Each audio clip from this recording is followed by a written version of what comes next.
All right, Sean Patel, FightHype.com with Kevin. Sean. Mate, I love you. You're one of my favourite media guys. But when I tell you to come to the dressing room after the fight, come to the dressing room after the fight. Not 45, 50 minutes after the fight. A man needs a cold beer. Let's go have one. I've spent friggin' 7 weeks training Joe hard. It's time to drink beer. Foster's? No, that's Australia. I'm a stupid American. Okay.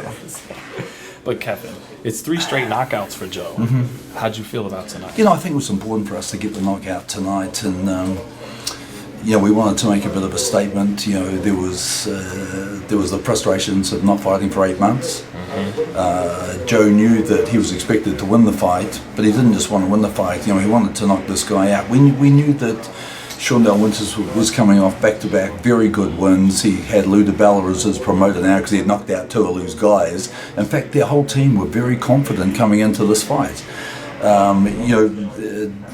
Joe wanted to knock him out, and I think the third round, we had 20 more seconds in the third round, it was game over. But I remember saying to Joe at the end of the third round, I went, mate, the last time I saw this guy get hurt, he came out the next round like a madman, so he's going to bring it to you. And of course, the 4th round was a very tough round. And, right. We know Joe, when he gets in behind his double jab, looks spectacular. Well, he had one part where he landed 4 jabs in a row. And when I see that from the corner, it makes me feel great. Because it's world class, and it's perfect, and it's controlling, and it's dominant, and it sets up your combinations. But when he goes away from that double, triple jab and goes back to a single jab or no jab at all, that helps your opponent. Mm-hmm. And we allowed the shorter guy a couple of times to take that extra, by Joe not using the jab, to take that extra step, which caused them to come into the close zone, where Joe got the head clash. Is that what caused the... Yes. You felt like that's also what led to that left hand for Winters? He landed a solid left hand about a round before Joe stopped him. I really had the only solid punch. I saw he landed a nice... We knew he possessed a really fast 1-2. You know, he mixes his speed up very well, and he can pop with his right hand. And I think Joe got stung with it at the end of the 2nd round, which really, he came out the corner and I said, mate, we identified this. We trained to take that right hand away. I do not want him being able to throw that right hand. You know, if you let him sit there in front of you and don't give him anything or any movement or any feints, he's going to throw the 1-2. Mm-hmm. So the guy had some skills. He had some tools. You know, that beat other good, decent heavyweight fighters. Yeah, I mean, 12 knockouts and 13 wins coming into tonight. So. But ultimately with Joe, do you think he has another level to go to, even though he's been getting knockouts his last? No, look, 100%.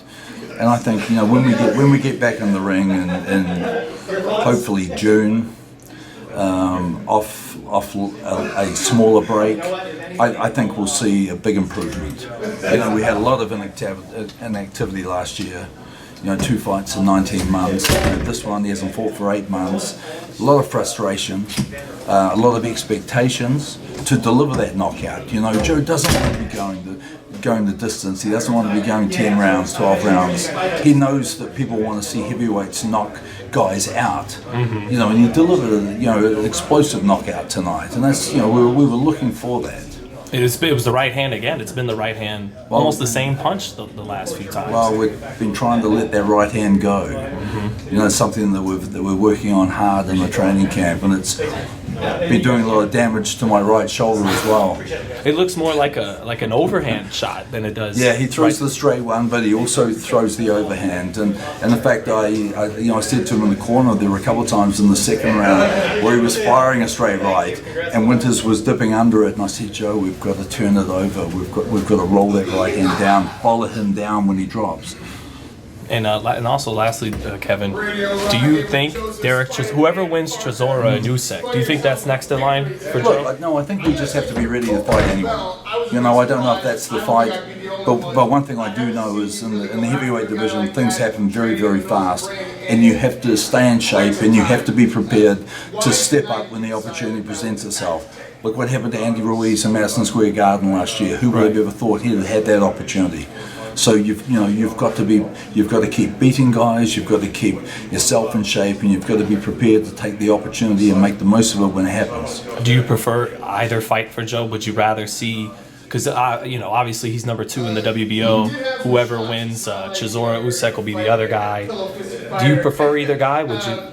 Does either guy get you up more? Would get Joe up more for that fight? I think both. Like we know that Usyk's a tremendous boxer. He's a star cruiserweight, still an unproven heavyweight.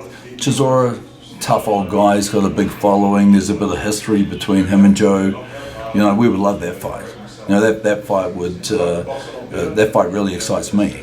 Because that would be the opportunity for you guys to bring home a second world title. It'd be an opportunity for us to put ourselves in a position to fight for the world title. Right. That's right. It would. Well, that the night of if Joe were to fight the winner, it would be for the belt. So anything else you want to say, Kevin, moving forward before you get into Joe's next camp, fans in New Zealand, anything? No, just everyone that have supported Joe, they know how hard he works. They see all the videos. They see we're really good at Joe's really good posting stuff on social media. We've had tremendous support by a lot of local media, like yourself, Sean, and we appreciate the support from the fans. And I think as long as Joe keeps it real and keeps knocking other heavyweights out, our fan base will grow and get bigger, and people will be more excited about the opportunity of Joseph Parker once again fighting for the world heavyweight title. And Kevin, just please keep him away from spiders, please. I think I say keep him away from beer. No, well, I guess that too, right? Because we saw the ripped 6-pack early in his career. We'd like to see that again. Yeah, he was in pretty good shape tonight. He was. He was. He trained hard. He prepared well. And just imagine if it's for an even bigger fight, he'd probably have another gear to go to. Of course he does. Right. So thanks so much, Kevin. All right, sure. Thanks.